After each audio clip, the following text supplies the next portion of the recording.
Beredar kabar bahwa FIFA sudah mengirimkan surat pembatalan Indonesia jadi tuan rumah Piala Dunia U20.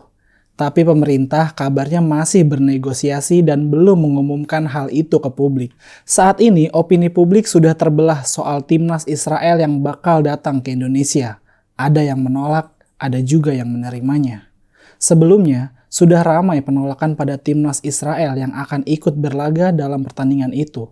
Tidak hanya berasal dari kelompok konservatif, tapi juga kelompok nasionalis. Dari kelompok konservatif sudah bisa ditebak, pihak yang menolak adalah ormas keagamaan seperti FPI atau PA212. Untuk ormas keagamaan moderat, Muhammadiyah juga menyuarakan penolakan serupa. Sementara, penolakan di kelompok nasionalis dimotori oleh politisi dari PDIP, yaitu Wayan Koster dan Ganjar Pranowo.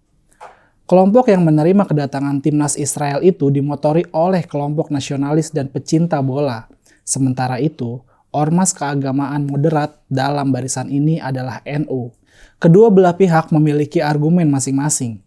Kelompok yang menolak mengingatkan pada penolakan serupa yang dilakukan oleh Presiden pertama Republik Indonesia, yaitu Soekarno. Selain itu, ada juga potensi ancaman terorisme yang meningkat jika timnas Israel tetap berlaga di Indonesia. Karena bagi kelompok teroris seperti Jamaah Islamiyah atau Jamaah Ansarut Daulah, Israel adalah musuh yang harus diperangi. Alasan itulah yang membuat kelompok yang menolak kedatangan timnas Israel menyuarakan pendapatnya.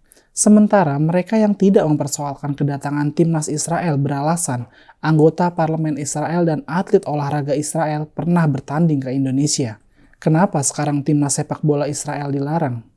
Pembatalan Indonesia sebagai tuan rumah itu tentu disayangkan, karena perhelatan itu berpotensi mendatangkan devisa bagi negara.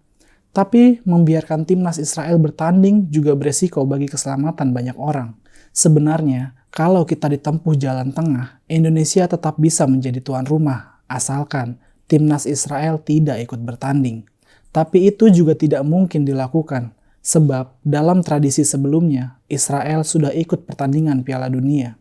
FIFA memang pernah mencoret nama Rusia dari daftar peserta pertandingan Piala Dunia karena agresinya ke Ukraina. Banyak pihak terutama PDIP yang mendorong agar FIFA melakukan hal yang sama pada Israel, karena Israel juga telah melakukan agresi pada Palestina. Tapi sekali lagi, dua kasus itu memang sulit disandingkan, karena agresi yang dilakukan oleh Israel sudah terjadi puluhan tahun sebelumnya. Dalam tradisi kolonialisasi, rentang waktu yang lama bisa mengubah identitas agresor.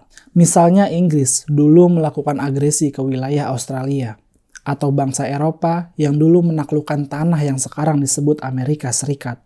Dalam kurun waktu yang lama, para agresor tercatat sebagai penduduk resmi wilayah tersebut, sementara pribumi di sana malah tersingkir. Israel mengalami proses penerimaan yang sama oleh masyarakat dunia. Meskipun masih ada banyak negara berpenduduk Muslim yang tidak mengakui Israel sebagai negara dan tidak membuka hubungan diplomatik dengannya.